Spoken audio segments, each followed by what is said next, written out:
Thank you, Mr. Speaker, for giving me this opportunity.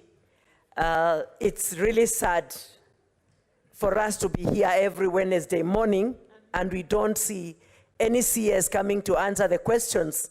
Mr. Speaker, it is important for these CSs to know that we have cancelled all other businesses for this house in the morning Wednesdays.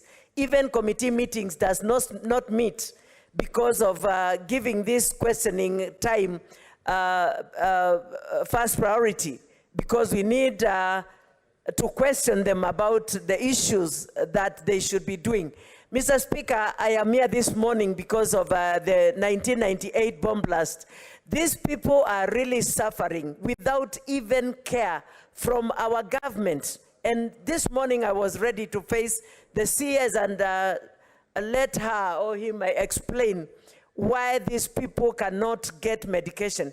Mr. Speaker, we are facing a lot of trouble at our counties, especially Machakos County, because when people go to hospital, instead of the SHA putting up the bills, Mr. Speaker, SHA is not in operation and people have paid and they cannot be discharged from hospitals. They keep on calling us for bills and we keep on making phone calls to NHIF to know what is happening. Mr. Speaker, this is wrong, and CS for health must appear before this Senate to answer questions. Even if she's unwell, she has an assistant or the PS at the ministry. They should appear. Mr. Speaker, it is not right for us to waste our time to come here every Wednesday and we find there is no work we are coming here to do.